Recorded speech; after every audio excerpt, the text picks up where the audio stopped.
Hello my dear students of class 4. I am your educator and facilitator Pratibha Yadav Primary School Chauradev, Block Kuarka District, Saharanpur. Students, today I welcome you all in the world of animals.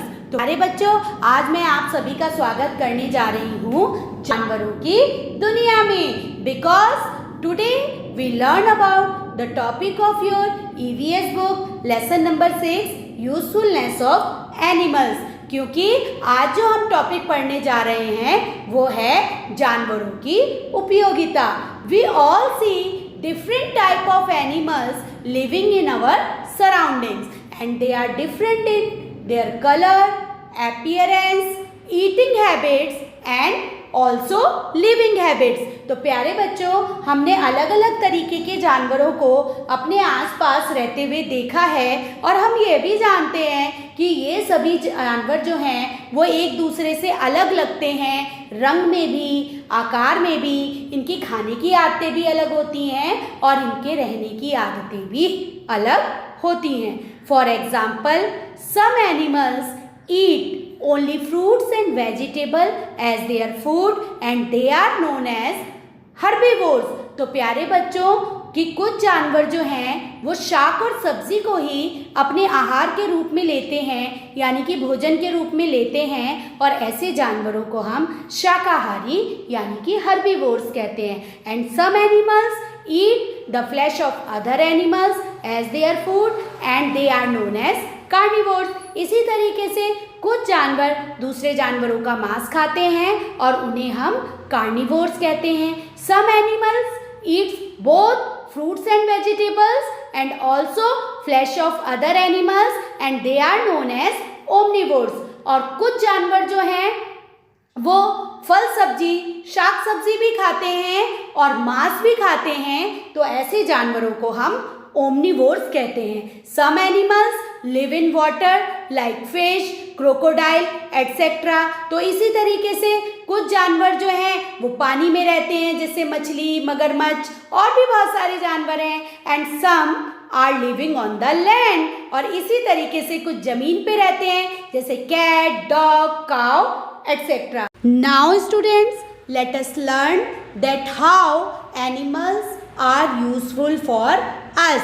तो प्यारे बच्चों, अब हम आगे बढ़ते हैं कि जानवर हमारे लिए किस तरीके से उपयोगी होते हैं.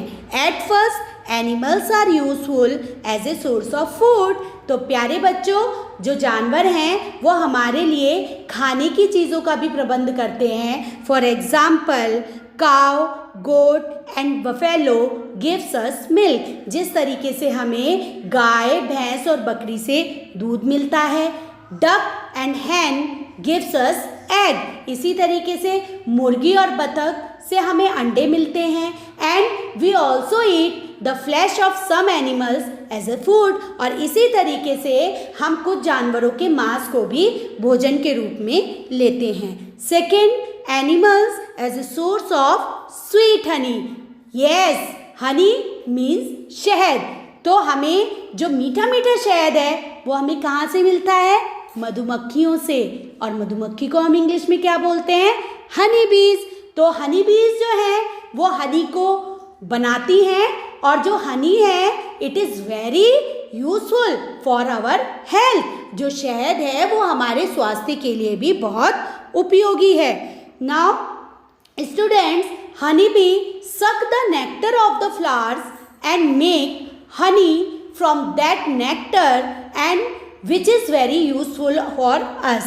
तो बच्चों, जो मधुमक्खियाँ हैं वो फूलों का रस चूसती हैं और उससे वो शहद बनाती हैं, जो कि हमारे लिए बहुत ही उपयोगी है.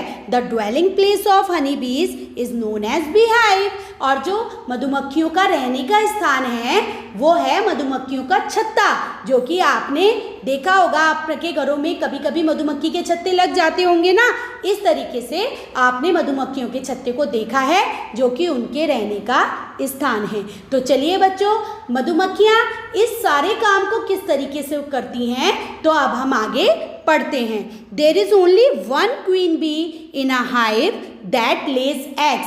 तो बच्चों, हमारे जो छत्ता होता है मधुमक्खी का, उसमें खाली एक रानी मधुमक्खी होती है जो कि अंडे देती हैं. In the hives there are also some male honey bees, some female worker bees. The worker bees do the maximum work like producing wax, building hives, cleaning and guarding hives, searching of flowers and collecting nectar, preparing honey from the nectar, taking care of egg, etc.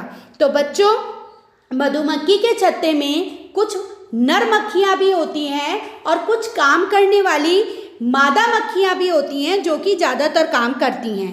तो वो क्या क्या काम करती हैं? जैसे मोम बनाना, मधुमक्खी के छत्तों को बनाना, उनकी सफाई करना, उनकी सुरक्षा करना, फूलों को ढूंढना, उनमें से रस इकट्ठा करना, उससे शहद यानी हनी को बनाना और जो रानी मक्खी अंडे देती है उसकी भी सुरक्षा करना.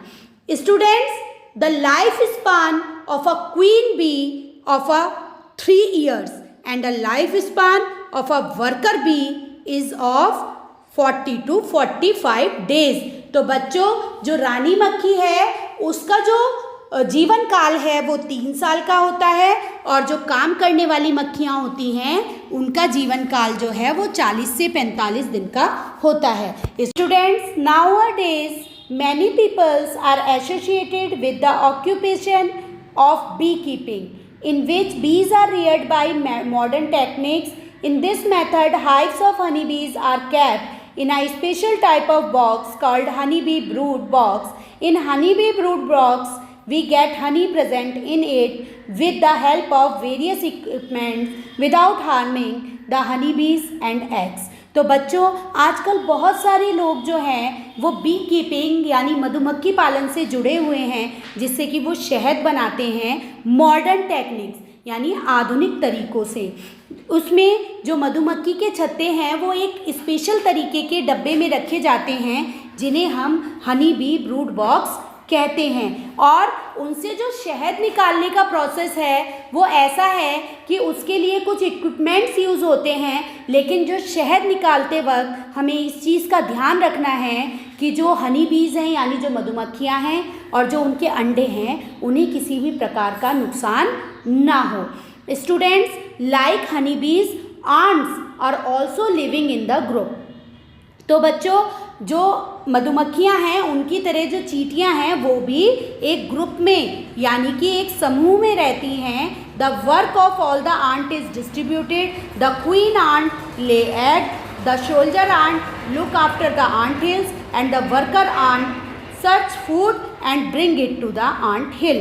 तो बच्चों, जो चींटियाँ हैं उनका भी जो सारा काम है वो बटा हुआ होता है. जैसे कि जो रानी चींटी है वो अंडे देती है, जो सैनिक चींटियाँ हैं वो आंट हिल की सुरक्षा करती हैं और खाना जो भोजन है वो ढूंढ करके आंट हिल यानी आंट हिल जो वो जगह होती है जहाँ पर चींटियाँ रहती हैं उसे वो वहाँ तक लेकर के आती हैं.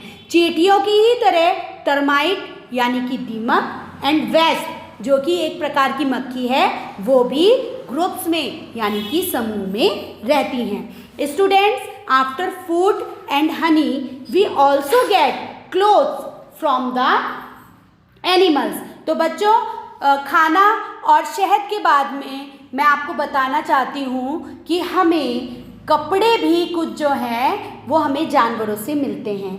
For example, we get wool, silk and lac from animals. We get silk and lac from worms. We use wool and silk for making woolen and silk clothes and lac is used for making jewelry and for sealing purposes. तो बच्चों, जो हमें ऊन है वो आपको सबको पता है कि हमें भेड़ों से मिलती है. इसी तरीके जो रेशम है, रेशम हमें रेशम के कीड़ों से मिलता है और जो लैक है वो हमें एक तरीके के कीड़ों से मिलता है. तो जो हमें रेशम और जो वो है ना सिल्क जो है और लैक ये हमें कीड़ों से मिलता है और जो ऊन है वो हमें भेड़ों से मिलती है और इन सभी से हम बहुत सुंदर सुंदर कपड़े बना सकते हैं. और जो लैक है उसका यूज़ जो है वो ज्वेलरी बनाने के लिए होता है और सीलिंग पर्पसेस, यानी कोई जो पैकिंग है उसको सील करने के लिए भी होता है। इसी तरीके से we get pashmina from pashmina goats, है ना। तो बच्चों जो हमें पश्मीना है वो हमें पश्मीना बकरियों से मिलती है, और आपने पश्मीना की शॉल भी देखी होंगी, बहुत सुंदर सुंदर, जो कि मार्केट में बिकती हैं।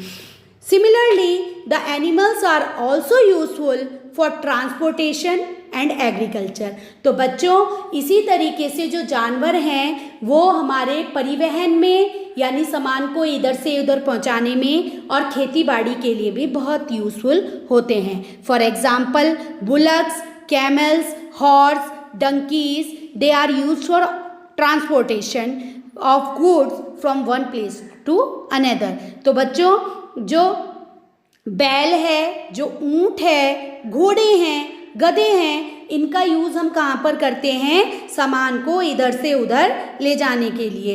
And camel is also known as the ship of desert, जिसमें कि ऊंट को हम रेगिस्तान का जहाज भी बोलते हैं। Now animals are also useful for agricultural purposes.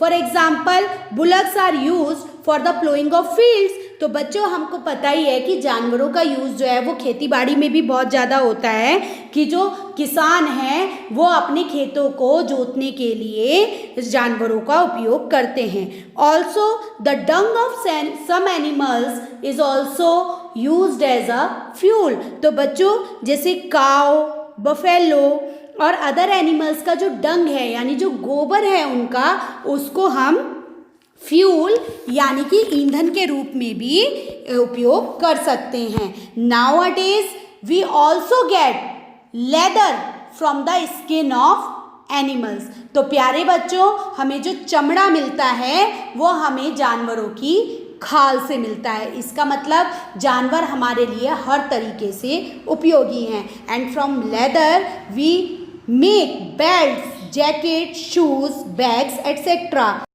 तो प्यारे बच्चों हम चमड़े से बहुत तरीके की चीज़ें बना सकते हैं, जैसे कि बेल्ट है, जैकेट है, जूते हैं, बैग हैं। इस तरीके की चीज़ें हम चमड़े से बना सकते हैं जो कि हमारे लिए बहुत ही उपयोगी हैं। Animals are also useful for making cosmetic, decorative items and medicine. तो बच्चों जानवर जो हैं वो हमारे लिए जो आपके कॉस्मेटिक हैं उसके लिए बनाने के लिए भी वो यूज़फुल हैं, है ना। साज सामान भी बनाने के लिए भी यूज़फुल हैं और दवाइयों के लिए भी यूज़फुल हैं। इसी तरीके से जो अर्थवॉर्म है वो it is also known as the farmer's friend. जो केचुआ है उसे हम किसान का मित्र भी कहते हैं।